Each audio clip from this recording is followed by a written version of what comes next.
Non c'est mes trésors. Et donc, il y a 2000 francs, merci, il y a 3000 francs, 1000 francs, merci. C'est comme chien et chat, hein. Il va aller à quelque part pour aller manger. Quand il te voit là, il tourne sa moto, il te suit pour aller prendre l'argent. Voilà qu'il ne même pas au garde. Comme il doit vivre seulement. C'est des choses qui existent. Ce n'est pas des sujets tabous, quoi. Il faut avoir le courage de dire oui, ça se passe comme ça. C'est un phénomène qui perdure dans le temps, malgré les nombreuses actions de lutte contre le rançonnement policier sur les axes routiers. Nombreux sont les usagers de la route qui font encore les frais de certains agents indélicats de la police républicaine. Tout le monde, corruption généralisée.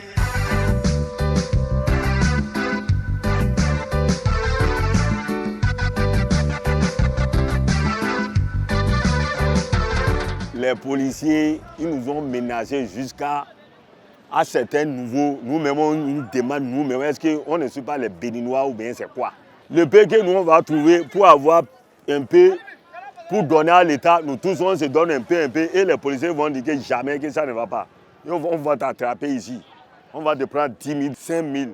Avant que tu vas arriver à la maison, aucune franc tu ne vas pas faire revenir à la maison. Vous rencontrez certains policiers, vous disent les patrons sont au bureau là-bas. Nous, on est venus regarder seulement le goudron. Quand ils vous disent ça, bon, quand vous êtes quelqu'un qui réfléchit aussi, vous les comprenez. Ils vont vous arrêter parce que vous allez déposer client. Avant de démarrer, tu vas voir un policier devant toi qui enlève ta clé pour dire non, que tu as mal garé. En ce moment, c'est pour conduire la moto quelque part, négocier et prendre l'argent. Vous allez dire, vous allez partir au trésor. Après, c'est pour parler, tu vas aller donner quelque chose, prendre ta moto et partir. Même une journée, si tu n'étais pas prêt, on peut t'arrêter toi seul plusieurs fois. À chaque fois qu'on t'arrête, tu dois donner quelque chose avant de partir. Ça varie de l'individu d'un l'autre. On peut dire 1000 francs, 2000. D'autres, mais ils prennent plus que ça. Le phénomène persiste malgré les nombreuses sensibilisations. Plusieurs raisons seraient la cause de cet état de choses qui met à mal les rapports entre usagers de la route et forces de l'ordre. C'est vrai que nous devons l'admettre. Certains quittant la maison ont quelques petits soucis et cherchent souvent sur le terrain à pouvoir les régler, ce qui peut-être les amène à violer les dispositions de nos textes.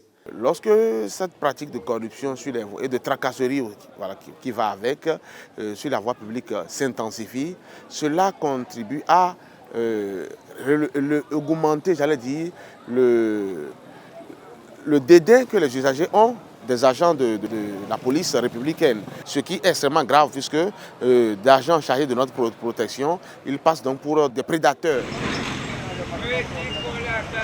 Des prédateurs sur nos axes routiers. Les usagers aussi ont leur part de responsabilité. Ils ne sont pas seuls responsables de ce phénomène de corruption. Les citoyens ont malheureusement ce réflexe de chercher toujours à négocier, ce qui naturellement favorise un peu le phénomène. Le port de masque, le port de casque, la circulation routière à contresens, les excès de vitesse et tout ce qui est interdit par les lois de la route doivent être rigoureusement réprimés. Comment donc arrêter la saignée? Les tracasseries tous azimuts, les rançonnements sans aucun motif valable devraient prendre fin de manière définitive. Dans un premier temps, sensibiliser les usagers à se mettre à jour. Parce que lorsque vous êtes à jour, l'agent de contrôle ne va pas vous demander de l'argent indûment perçu.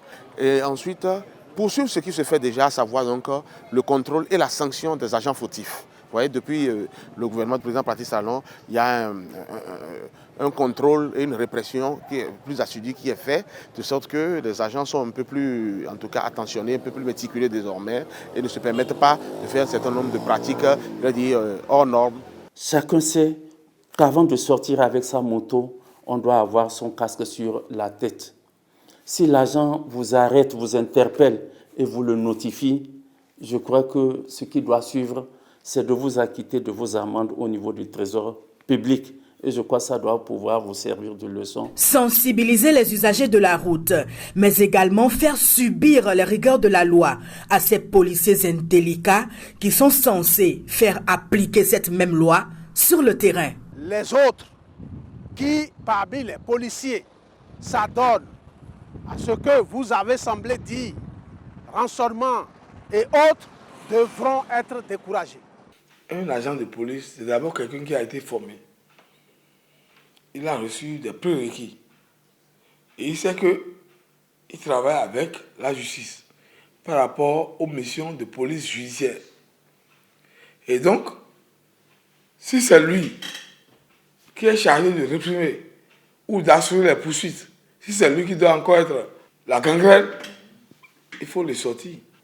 Mais même les policiers qui, dans l'exercice de leurs fonctions, se sont donné des libertés, ils se sont laissés en prison.